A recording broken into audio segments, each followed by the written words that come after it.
Təsəvvür edin, insanın içində nə qədər kin və nifrət olmalıdır ki, başqa bir qadına Allah eləsin, gəlinin olmasın desin.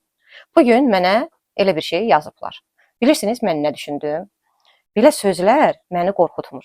Çünki mən bir şeyi yaxşı bilirəm ki, insanın başqasına arzuladığı hər şey gec-tez özünə qayıdır. Bəzən 2 qat qayıdır. Ona görə də insanlara həmişə yaxşılıq arzulayın. Qoy yaxşılıq da sizə qayıtsın. Bir sualım var.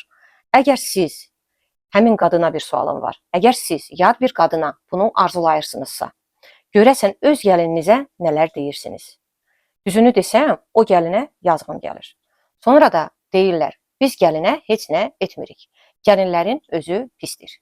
Xeyr, hər şey insanın münasibətindən başlayır, hörmətdən başlayır, dildən çıxan sözlərdən başlayır.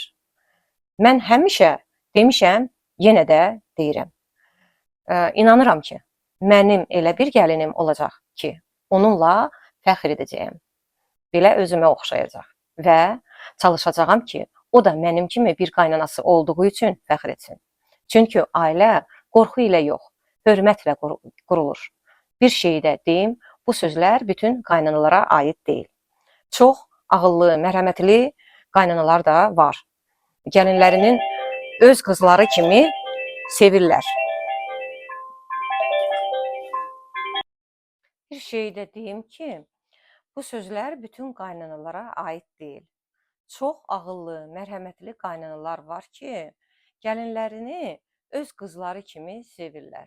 Amma təəssüf ki, elə də keçmiş düşüncə ilə yaşayanlar var ki, sonra da təəccüblənirlər ki, niyə övladları onlardan uzaqlaşır. İndi isə sual sizədir. Başqasına pislik arzulayan insan öz ailəsində xoşbəxt ola bilərmi?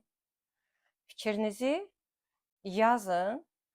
Əgər siz də qaynana ilə gəlin arasında müharibənin yox, hörmətin tərəfdarısınızsa, səhifəmə